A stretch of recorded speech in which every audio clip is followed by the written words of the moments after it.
Hello and welcome to the Stiles Council, the England podcast sponsored by Woolworths. Pick and mix. Joining me as ever is my co-host Christopher Nee. Chris, how are you? Hello, yeah, I'm fine, thank you. How are you?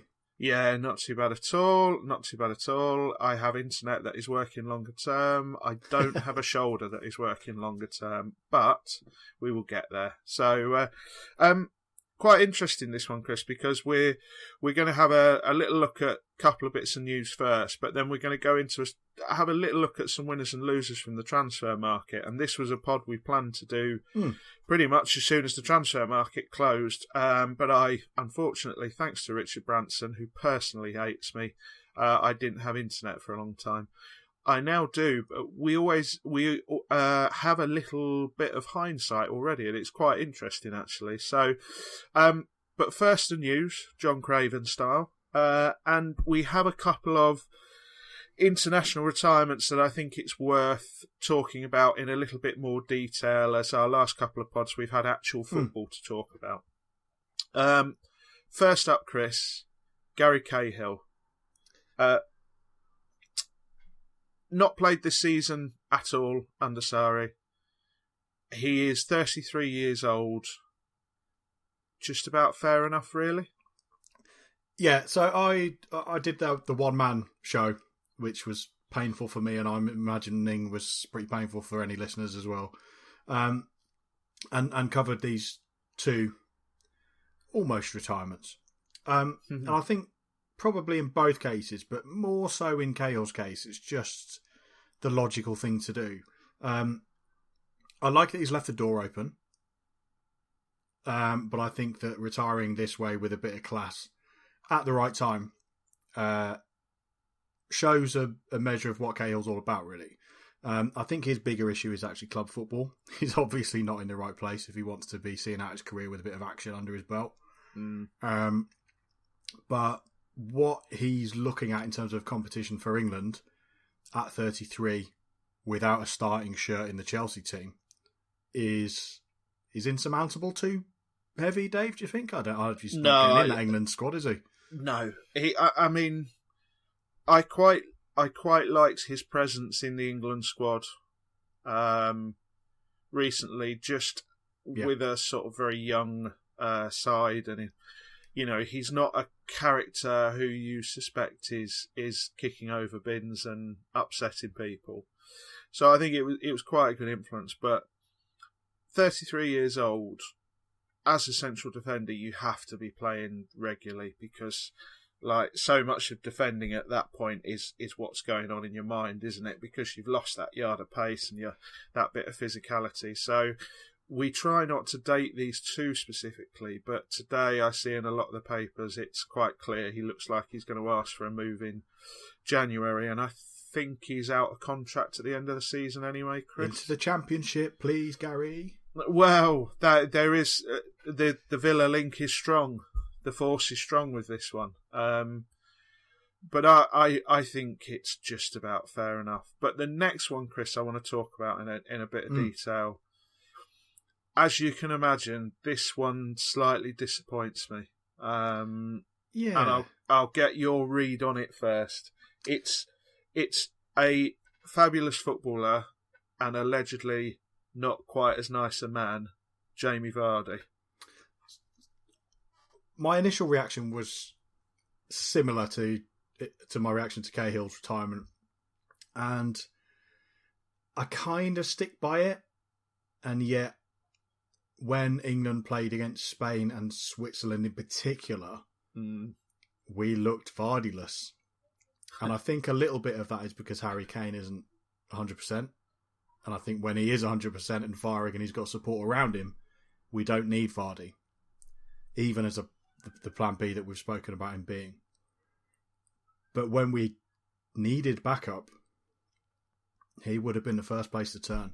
And he hasn't always done it for England. I think his last few appearances for England, probably since the Italy friendly, have not been brilliant.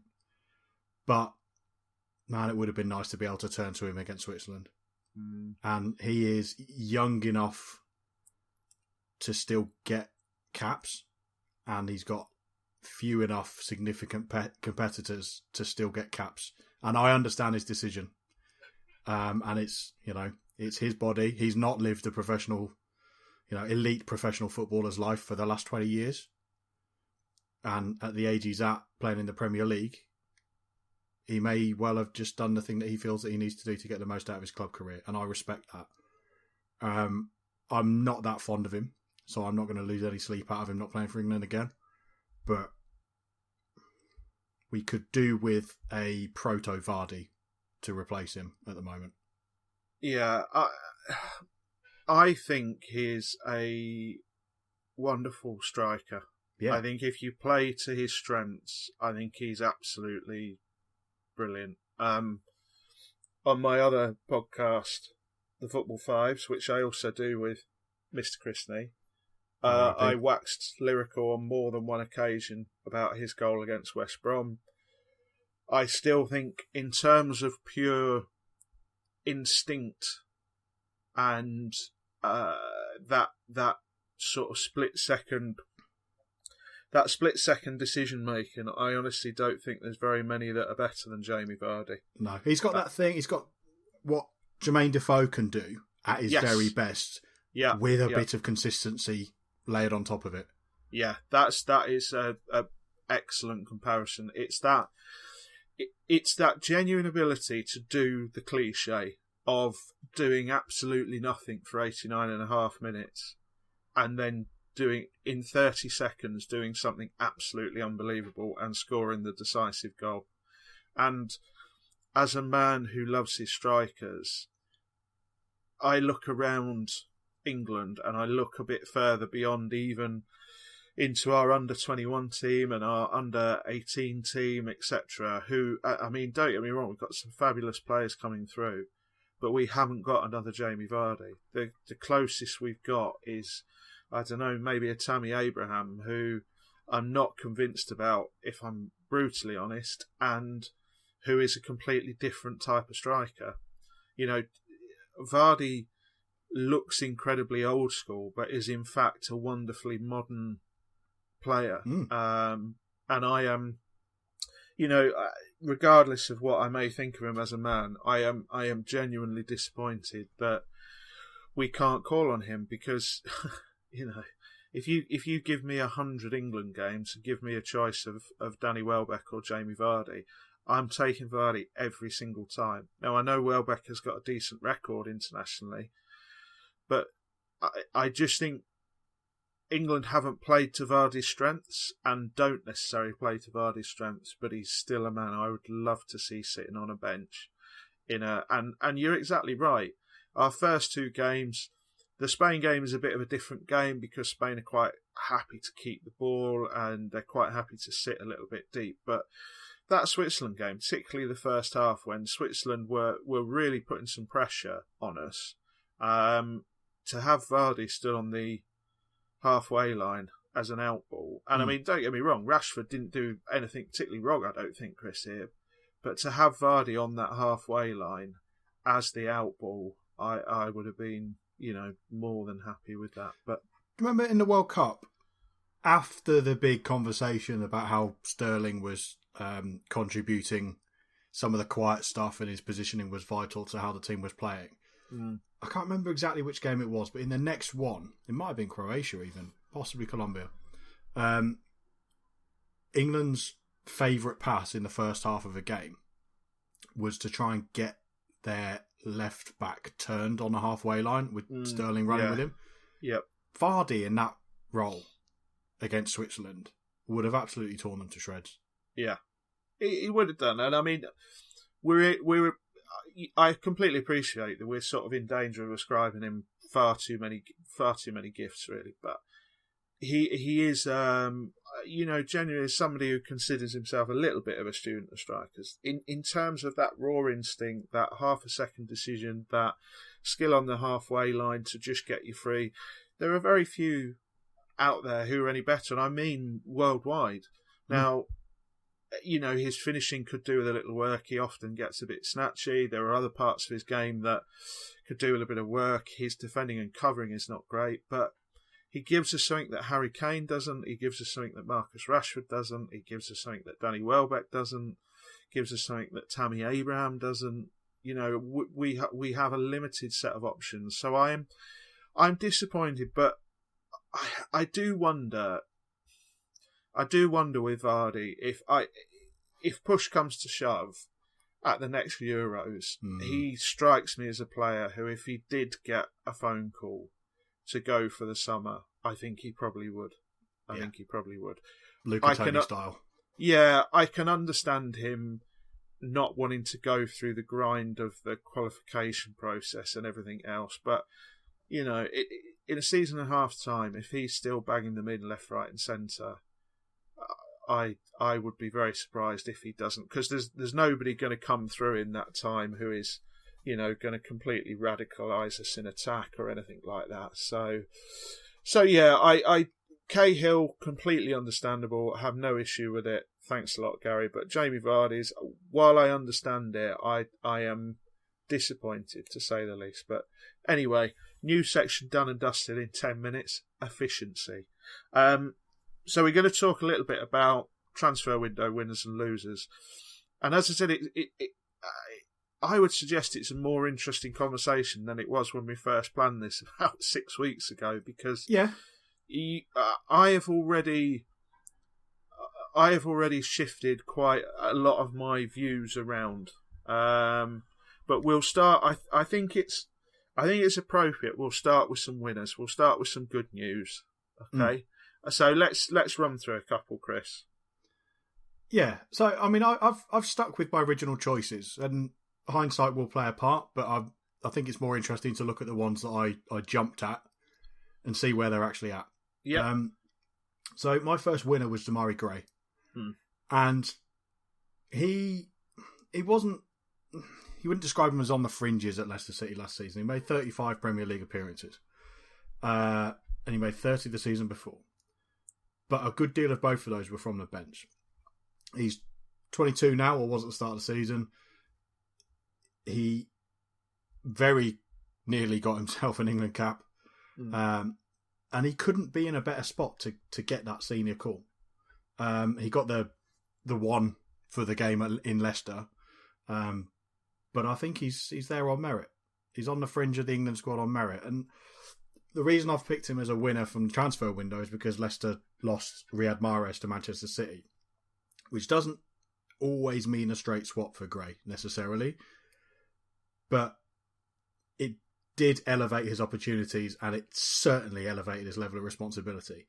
And the partnership that he's putting together with James Maddison, who is a bit of a thing around these parts, and people are really very excited about him. Yeah. Has been a cracking weapon for Leicester already, and they both look the part to me. I thought Gray, the most I've seen him this season was in their very first game against Manchester United, and he was electric. And from, you know, a half here and a half there in highlights, it looks to me like he's just continued from there. He's being productive, and finally, you know, we've been talking about Demarai Gray for years, Dave. He might just be the player who we now can stop talking about and actually makes that step towards England. We know he's in Southgate's thinking, and if he continues to play in the Premier League the way he's playing, he's not going to be knocking on the door anymore. No, and I completely sort of concur and agree with everything you've said, and I want to go to my first winner of the transfer window, which is James Maddison. Oh, there you go. Who is a player who has done very, very well at England youth levels without being, I would argue, one of the real standout, put all your hopes in this kid players. But then last season he had obviously a breakthrough season club-wise. And I actually saw a little bit of him last season, and I really was very impressed. But then you sort of think, well, the Premier League, it's you know, it's a big step up. And he has, you know, he's taken it with ease. We're doing this in the week where he scored a wonderful free kick against Huddersfield Town. his eye for a pass is undiminished, and it is anything. Now he's playing with slightly better players, looks even better. And yeah, just he's one of them who I daren't get too excited about, Chris, just in case he lets me down. But by the same token, I can't help but feel there is a proper player there. Yeah, he looks it, doesn't he? Yeah, and also somebody who, to be frank, could solve a big problem for England. And again, I really don't want to sort of discuss the specifics out loud, because you don't want to build somebody so young up to that point. But I'd be very, very surprised if he's not at the next European Championships, wouldn't you, Chris? On the basis of the way he's playing at the moment, absolutely, because he's answering all the questions. Can he step up? You better believe it. He's one of the outstanding players in the Premier League.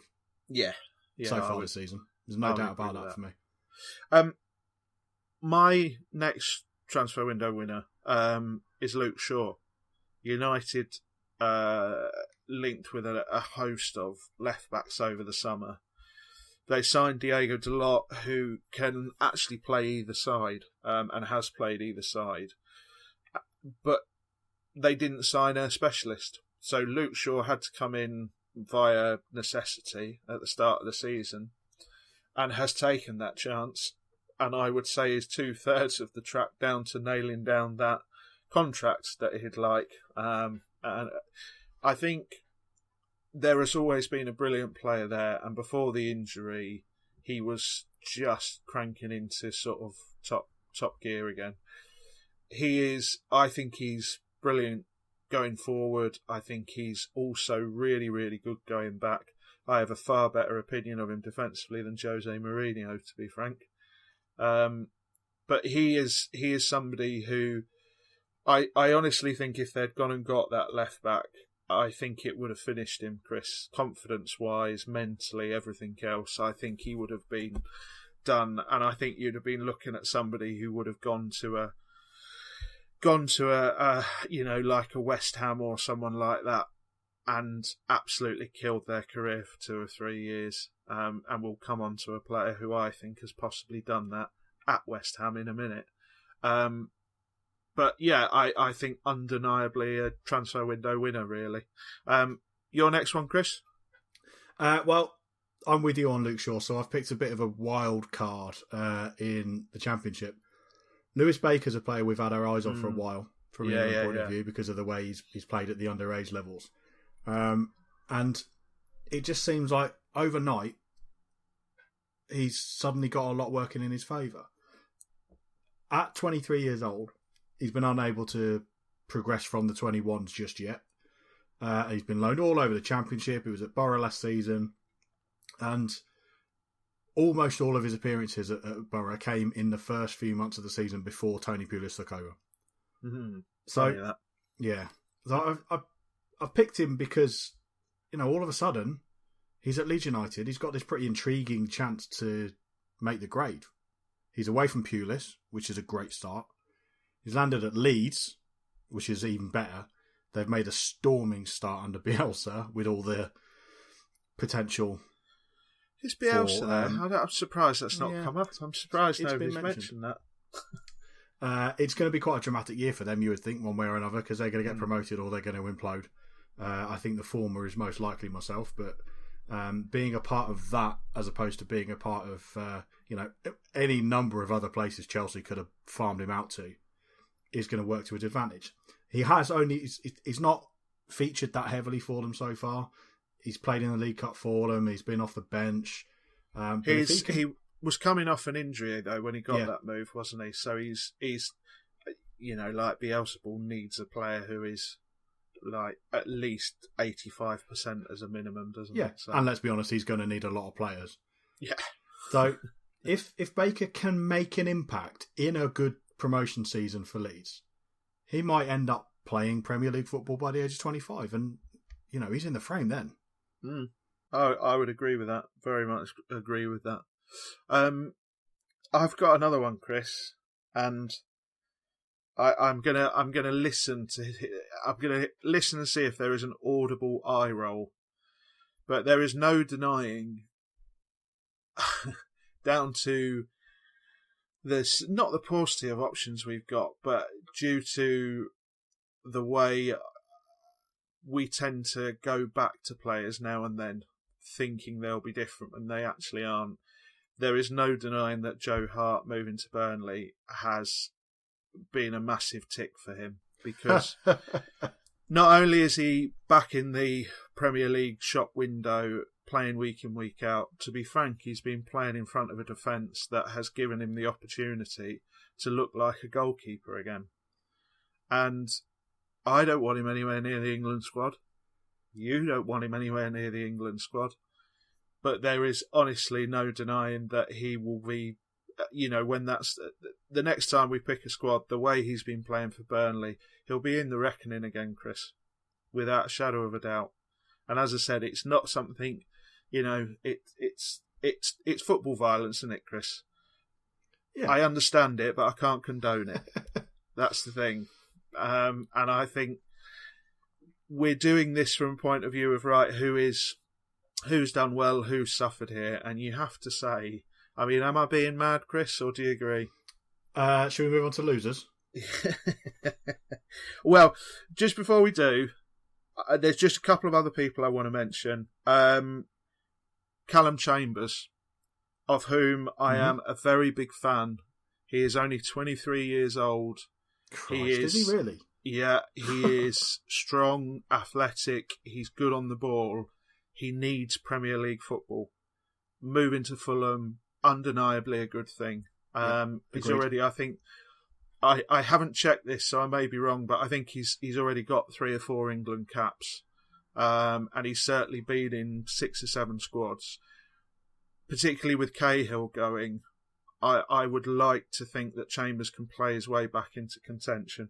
And the other player is Phil Foden, who I think by virtue of the fact that Man City didn't go completely crazy over the summer to bolster the squad. They bought Mahrez, and I'm trying to think who else they bought. I don't think they really bought anyone else, did they? It's not that I think he's a winner in the sense that it's worked out perfectly for him, but they haven't gone and signed 3 players ahead of him. And, the lads, he's already got like a fan club, and he's barely played any football, but there is no denying, anybody who watched him pre-season or in that Charity Shield, he's a player. He is really good on the ball. He just needs opportunities. Now, longer term, I don't know if he's going to get them at Man City, but if he wasn't going to be, loaned out within the City system, then at least nobody, as I said, they haven't gone and signed another £80 million player in front of him, and another 80 million, and a £60 million one. So, losers, Chris. You go first. Joe Hart. So, I will accept that hindsight works against this. I think he's done very well, and I think his position at Burnley has strengthened rather than weakened where he was at. So, I probably wouldn't pick him if I were picking afresh now. So I'll just explain my reasoning a little bit. It's mostly that Burnley didn't want him. He was brought in, wasn't he, because they had a very desperate situation with injured goalkeepers, and a long Europa League season ahead of them. So to me, the summer that he had was starting to look like he wasn't going to get served in the last chance saloon. And he got that late switch. And I just felt that his England prospects needed absolutely solid footing, because he was hanging by a thread. So, on the one hand, the fact that Burnley had all of those injured goalkeepers is a plus for Hart, because it's meant that he's played and he's had a chance to stake his claim. And he's done them. He's done both of those things. My concern for him was, and this is the bit where I'm now backtracking on my view of a few weeks ago, is that those injured goalkeepers were Nick Pope and Tom Heaton. if you'd have asked me 6 weeks ago, I would have said both of them were closer to the England squad than him. Yep. Pope, certainly. He's now playing ahead of Tom Heaton in the Burnley team. Yeah. So I think despite the fact that I would have both of them as better than Hart, and the fact that he's found himself in direct week-by-week competition against them, I think he's jumped to 4th in the England pecking order. So it's done okay by him. I think he's taken a step I wasn't expecting him to take. Well, this is the thing. This is the thing. However the move came about, Joe Hart has not looked like a goalkeeper for 3 years. No, this was an unexpected chance that thankfully went to his left-hand side. Yeah. Enough Joe Hart chat, and I mean that eternally on the Stiles Council. My first sort of real loser is Jack Wilshere. I really like Wilshere. I would really love a fit and informed Jack Wilshere in the England squad. I really like Jack Wilshere when he's played for England. He's a player who offers something not many do in England's contention. But he's gone to West Ham, Chris. And West Ham is a career killer of a club. And we've seen their start to the season and their lack of pace in midfield and how it's killed them against a team with even a sort of modicum of speed going the other way. And the problem is you sort of look at Wilshere and you think you're not going to get the time on the ball here. You're not going to get the protection. You're not going to get the ability to sort of do those lovely little late runs forward and leave that hole behind, because the sides you're playing against are just going to put a man in that hole every time for the counter. And he just feels like, even though he's playing regular football, he's pushed himself further away from the England setup. Now, I may be completely wrong, and this is one where I honestly hope I am, but I just can't see it happening, mate. No, Arsenal is the right and the wrong place for him. He's really unfortunate in that regard. When it's all ticking along nice and he's fit and firing and Arsenal are working, he can look good in that side. Yeah. But there was something toxic about, Arsenal. But also Arsenal and Wilshere. Not sinister, just that it never seemed like it was really going to happen over any prolonged period of time, did it? Yeah, there was sort of all the circumstantial evidence around the players continually getting muscle injuries and training techniques and what have you. So who knows, maybe with the sort of Emery revolution, he may have actually prospered there. But the simple fact is he has not played enough football over the last 3 years to earn that contract. So, but I see players keep going to West Ham and just disappearing. It's weird. They just become ghosts. And those first couple of weeks where they were playing Wilshere and Noble in midfield, it was like, Doctor Who and the Weeping Angels. They only moved when you weren't looking at them, because every time you could actually see them, they were doing nothing. So, that's a loser for me. But, I really, really hope I'm proved wrong longer term, because we could really do with Jack Wilshere. Really, really do. Another one, Chris. This is another one where I hope I'm wrong, and I have hope that might be the case. Riddle me this, David Hartrick. Where is Yerry Mina? What do you mean? Do you mean philosophically or physically? In Everton's availability. I don't know where he is. And this is because I'm not an Everton supporter. I'm not paying that close attention to their non-English players. But he was a big reason why I've picked Michael Keane here. This was before his injury. Thankfully that technically a fractured skull is not proved to be long-term damaging for him. I think he's back now. He came back, didn't he? Yeah. So a year after signing for Everton for all that money from Manchester United, and with a handful of England caps to his name already, suddenly he's in this bun fight for a place in the Everton side. Yeah. Everton did their business defensively very late in the transfer window. Keane played against Wolves on opening day for them. He and Phil Jagielka have both had better days than that. Yeah. And then they signed Kurt Zouma on loan from Chelsea, and they signed Yerry Mina. Yeah. And I was thinking, oh dear, Michael Keane's in a spot of bother here. Because Zouma, who I've been watching for years because of IBWM, is every bit good enough to take his place. Yeah, I'd agree with that. Mina, I think, has a touch of the World Cup wonder about him. I think he has an awful lot of the World Cup wonder about him, Chris. Yes. But you don't sign World Cup wonders for £3 million anymore. He was 20 plus. Yeah. So they are going to intend to use him. Mason Holgate's a man in possession of a shirt at the moment. So all of this is bad news for Jagielka. Could go either way for Keane.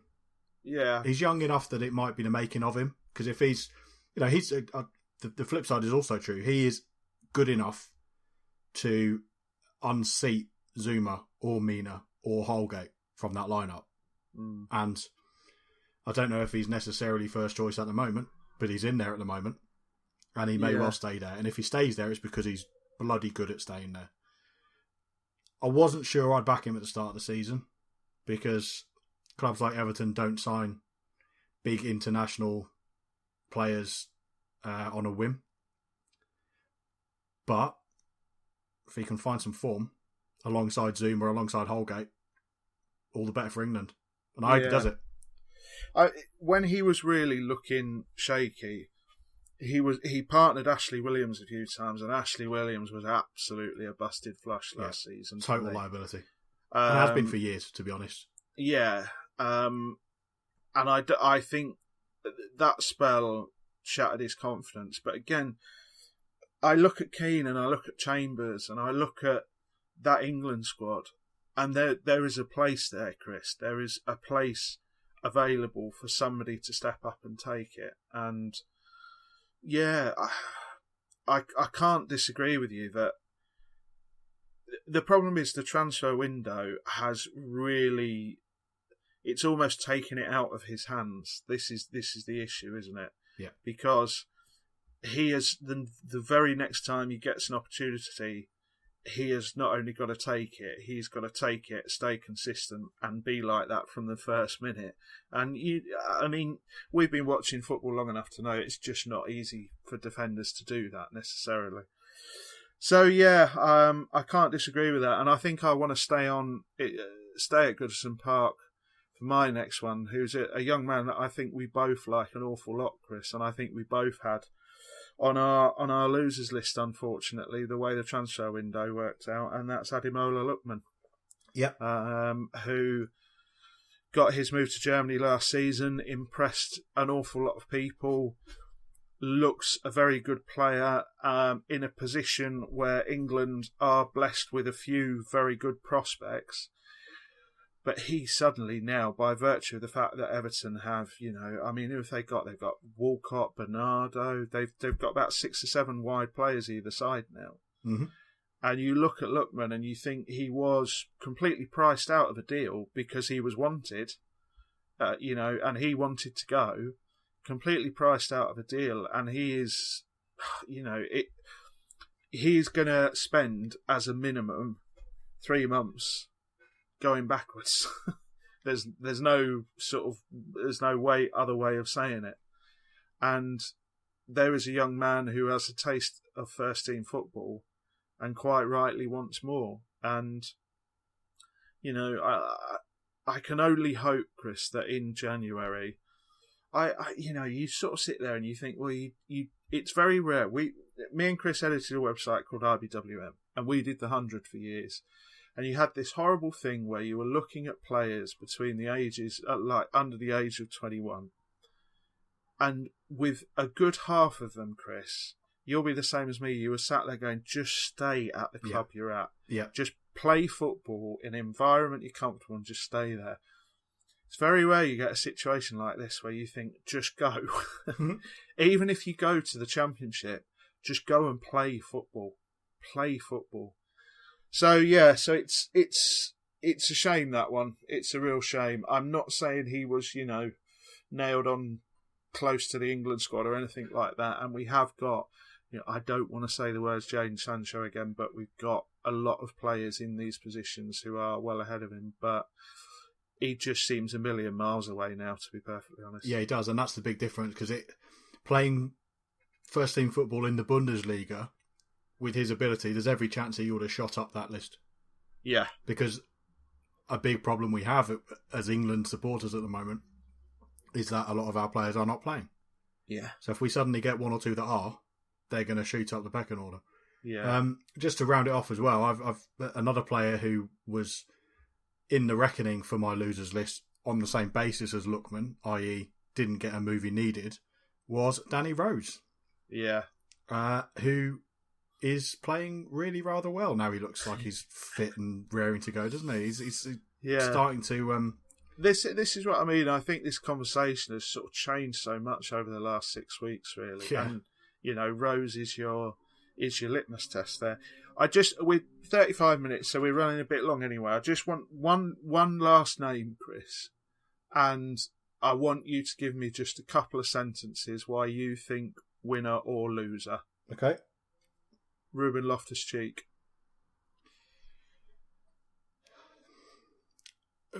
The obvious place to go is loser.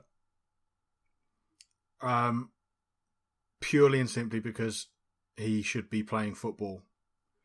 And it doesn't look like he's going to play that much of it.